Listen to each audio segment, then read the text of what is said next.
दुसरी एक गोष्ट तुम्हाला दाखवतो. आपण शेतीमध्ये एक नवीन प्रयोग केला होता. तर ही बघा हरभरा आहे. हरभरा आपल्याला काढायचा होता. आज आपल्याला हे काम आलं आहे. नवीनच प्रयोग आपण करावं म्हटलं. काहीतरी वेगळं करावं यासाठी आपण हा एक पुढचा प्लॉट आपण तयार केला. उत्पन्न पण भरपूर निघतं याचं. नमस्कार भावांनो, गुड मॉर्निंग सर्वांना. तर स्वागत आहे तुमचं हेमंत माळे ब्लॉगमध्ये. तर आज सकाळ सकाळ आपण मळ्यामध्ये चाललो होतो. मळ्यामध्ये जाता जाता आपण थोडासा व्लॉग शूट करावं म्हणलं. मळ्यामध्ये आपल्या काय काय कामं असतात ते तुम्हाला या ब्लॉगमध्ये मी दाखवतो. तर आपले डाळिंबाचे एक हजारभर झाडं आहेत. हजारभर झाडाचे आपल्याला वर्षभर काम असते. तर भावांनो, ही बघा आपल्या डाळिंबाची बाग आहे. ही 400 झाडं आहेत आणि खाली एक 600 झाडाचा प्लॉट आहे. टोटल हजारभर झाड आहेत आपल्याकडे. तर आम्ही सीझन बाय सीझन बाग धरत असतो. बाग आली डिसेंबरमध्ये मोकळी झाली.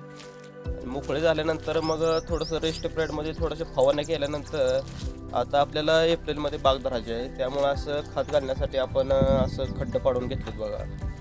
तर खड्डं पाडल्यानंतर ह्याच्यामध्ये आपण 8-10 दिवसामध्ये आपण शेणखत घालणार आहे. पहिल्यांदा आपण खड्डं मारण्याच्या अगोदर आपण बाग चाचली होती. चाचल्यानंतर थोडासा ताण बसावं त्यामुळं आणि थोड्याशा नेमाटोडच्या गाठ्या पण झाल्या, त्यामुळे आपण चाचून घेतली होती. अशा पद्धतीने आपण काल खड्डं पाडून घेतले बघा खत घालण्यासाठी. त्याच्यामध्ये आपल्याला खत घालायचं आहे. खत घातल्यानंतर 1 महिना त्याला मुळे चालू करण्यासाठी लागतो. मार्च 1 महिना गेल्यानंतर एप्रिलमध्ये आपल्याला इतर मारायला सोपं पडतंय. कळीबिळी जोरात निघते. तर अशा पद्धतीने आपली वर्षभर कामं चालूच असतात बागेची. फवारणी म्हणा, बाकीची इतर जी कामं असतात ती कामं चालूच असतात. आपल्याला दुसरं एक काम होतं. आपलं मागच्या 8 दिवसामध्ये आपण हरभरा वाळलेला काढून घेतला होता. मग आता थोडासा राहिला होता ते आपल्याला काढून घ्यायचा होता. तर ही बघा हरभरा आहे. हरभरा आपल्याला काढायचा होता. आज आपल्याला ही काम आलं. तर भावांनो, दुसरी एक गोष्ट तुम्हाला दाखवतो. आपण शेतीमध्ये एक नवीन प्रयोग केला होता. तर प्रयोग असा की आपल्याकडे 2 वर्षाचं देशी आंब्याचं झाड होतं. मग त्याला आंबा कधी लागायचं, मोठं कधी व्हायचं झाड म्हणून आपण त्याच्या एका फांदीला आपण कलम केला होता. मग युट्यूब मध्ये बघून आपण त्या झाडाला केशर आंब्याचा कलम केलता.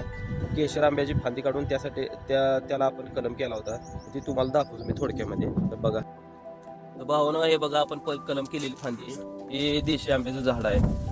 2 वर्षाचं झाड आहे. तर आपण याला मागच्या वर्षी आपण कलम केला. तर या वर्षी लगेच त्याला आंबा लागलेला आहे. या ठिकाणी आपण कलम केला होता. हे बघा, या ठिकाणी एक कलम केला होता आपण. तर अशा पद्धतीने ह्याला मोहर लागून आंबा लागण्यास सुरुवात झालेली आहे. मला थोडा आनंद वाटतो की आपण काहीतरी शेतीमध्ये नवीन नवीन प्रयोग केला पाहिजे. तर तुम्हीही अशा पद्धतीने प्रयोग करा. तर या ठिकाणी पण आपण कलम केला होता. या ठिकाणी काय आंबा लागले नाहीत, पण कलमाची फांदी कुठून आले आहेत. मला खात्री आहे की पुढच्या वर्षी नक्कीच याला आंबे लागतील. तर अशा पद्धतीने नवनवीन प्रयोग आपण करत जावं. ही बघा आपल्या 600 झाडाचा प्लॉट आहे. हा एक फूट पद्धतीने आपण प्लॉट केलेला आहे. कोणाला हा प्लॉट बघायचा असेल तर माळे शेती फार्मला व्हिजिट द्या. तर भावानो, तुम्ही म्हणसाला की डाळिंबाचा 1 फूटचा प्लॉट का केलाय तू? तर भावानो, तुम्हाला माहितीच असेल की मागच्या 3-4 वर्षामध्ये मर रोग, पिनहोल बोर यामुळे झाडे बरेच चाललेली आहे. तर 3-4 खोड असलं म्हणजे कसं फवारण्याचा खूप त्रास होतो. बाकीच्या गोष्टी पण खूप त्रासदायक असतात. तर 1 खोड असल्यामुळं काय होतं की जे काय आपण खाद्य देईल सर्व ते एकच खोड ओढून घेतं. त्यामुळे त्याला ताकद कमी पडत नाही आणि त्याची रोग प्रतिकारक शक्ती जी आहे ती रोग प्रतिकारक शक्ती वाढते. त्यामुळे कोणताही बाहेरचा रोग आहे तो त्या झाडावर इतकासा इफेक्ट करत नाही की ते झाड मरून जाईल. तर मी तुम्हाला थोडक्यात दाखवतो की कशा पद्धतीने आपल्या 6-7 महिन्याचा हा 1 फूटचा प्लॉट आहे. ते तुम्हाला दाखवतो मी. तर भावानं, हे बघा आपला 6-7 महिन्याचा प्लॉट आहे. 1 फूटचा प्लॉट आहे. नवीनच प्रयोग आपण करावा म्हटलं, काहीतरी वेगळं करावं यासाठी आपण हा 1 फूटचा प्लॉट आपण तयार केला. तर हा 6-7 महिन्याचा प्लॉट आहे. तर वर्षामध्ये झाड धरायला येतं आपल्याला. तर पहिल्या थोडंसं उत्पन्न कमी निघतं, पण परत त्यानंतर 2-3 वर्षामध्ये याचं उत्पन्न भरपूर निघतं. तर 1 खोड असल्यामुळं त्याला खूप बरेचसे फायदे आहेत. डाळिंबाची साईज, क्वालिटी, सेटिंग, तसेच जी रोग प्रतिकारक जी शक्ती आहे ती शक्ती एक स्टेम असल्यामुळे बराच फायदा या झाडाला होत असतो. अशा पद्धतीने आपण 1 खोडचा जवळजवळ 600 झाडाचा हा प्लॉट आहे. तर भावानो, अजून काही माहिती पाहिजे असेल तर नक्की कमेंटमध्ये मला सांगा.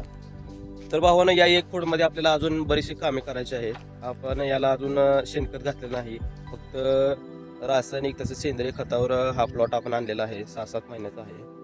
तर हे आतमध्ये आपण गहू पेरला होता. तर गहू काढल्यानंतर आपण त्याला खतबीत घालून त्याला बेड वळून घेणार आहोत. आणि दुसरी एक गोष्ट तुम्हाला मी त्यावेळेस सांगेन की काय आपण अजून ह्याच्यामध्ये जो विशेष प्रयोग करणार आहे ते तुम्हाला मी नेक्स्ट ब्लॉगमध्ये दाखवतो. ज्यावेळेस आपण बेड वळून याची जी मशागत आहे ती मशागत करणार आहे, तर त्यावेळेस तुम्हाला या व्हिडिओमध्ये मी दाखवतो. तर भावानं दुसरं एक सांगायचं झालं तर 500 ते 550 एवढी भरतील एवढी आपली देशी केळीची बाग आहे. तर वर्षभर आपलं उत्पन्न चालूच असते. आपण कुठल्याही मार्केटला पाठवत नाही, आपण इथंच लोकलला आपण केळं देत असतो. तर तुम्हाला मी थोडक्यात दाखवतो. तर भावाने हे बघा आपल्या देशी केळीची बाग आहे. अशा पद्धतीने अर्धा एकरचा हा प्लॉट आहे. उत्पन्न पण भरपूर निघतं याचं. तर भावानो आपला हा ब्लॉग आपण इथे संपवणार आहोत.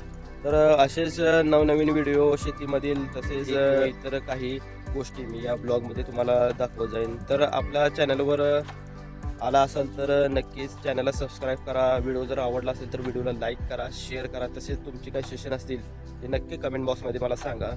तर आय होप की तुम्ही जरूर मला सपोर्ट कराल. एका शेतकरी मुलाला, एका गावाकडील मुलाला नक्की सपोर्ट करा. तर धन्यवाद भावांनो, आपण इथंच थांबू. पुन्हा भेटू नेक्स्ट ब्लॉग मध्ये.